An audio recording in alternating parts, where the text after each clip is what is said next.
Howdy, I'm Quentin Lashbrook for column 203, public speaking, and this is speech two. And for my speech, I wanted to talk about the really interesting early history of behavioral psychology and how that led to what it is today.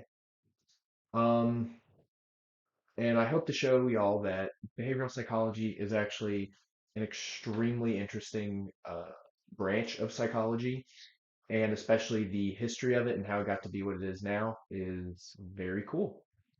Um, s- so to start with, psychology itself actually started fairly recently.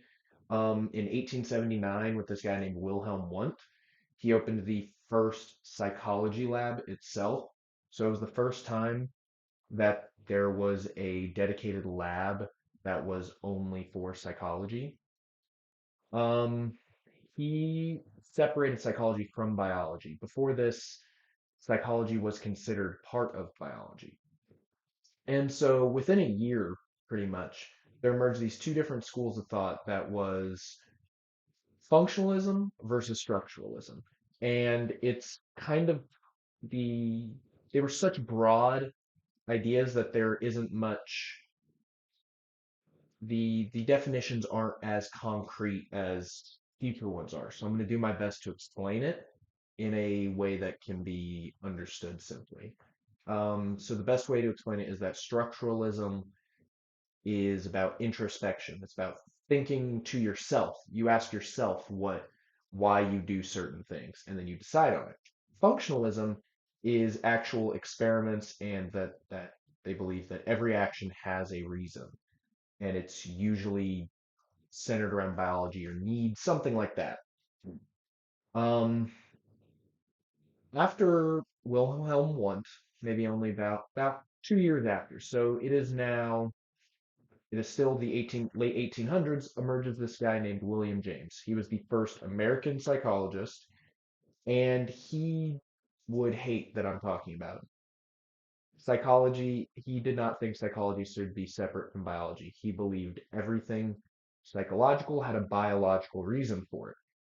So he was much more old school than the rest of the guys. Um, Next was Parlov. After this guy was a man named Parlov in 1907. He was not actually a psychologist either, and you've probably heard of this guy, but he wasn't a psychologist. He was studying digestion. And so his experiment was he would feed the dogs to check, he was testing their salivation when exposed to food, but every time he would feed them, he would ring a bell. When he would ring the bell, though, they started salivating without the food being present. So this is so he then changed his experiment to be about psychology, came up with the term conditioning. Well, William James came up with conditioning. Parlov popularized it, and that just means training. That's all it means. And so while he didn't intend it to from the start, he ended up kind of showing that functionalism had a lot of merit. And this brought the next person into functionalism, which was John Watson. He saw Parlov's idea about conditioning dogs, and he went a step further and decided to do it on a 9-month-old child. Now, this is still the late 1800s, so the ethics weren't so great. Um, Nobody knows who the kid was. They could never find him. They never did any deconditioning, but so the experiment was, and he was called Albert. So the experiment was they would take this white rabbit stuffed animal, place it in front of the child, and then when he would reach out to grab it, John Watson would take this metal pipe and a hammer and hit it very hard behind the child, scaring him, causing him to cry because it's a 9-month-old baby. And so eventually, after they did it so much, he started crying when just seeing any stuffed animals. Not so ethical, little bit flawed, but it did demonstrate the idea that humans could also be conditioned. There were tons of issues with the experiment. However, it did also make the next person interested in functionalism psychology, who was B.F. Skinner. He's the one who made it into what is now known as behavioral psychology. He introduced two different types of conditioning, operant and classical. PBS, one of my sources, puts it in a really simple way, which is that it's punishment versus reward for training. So you do something bad, punish, do something good, you get rewarded. And then there's different specifications, but I'm not getting into that. So he invented this thing called a Skinner box, which is he had this rat in a cage, and there was a lever. If the rat flipped it upwards, it would get food. If it flipped it down, it would get a shot through the floor.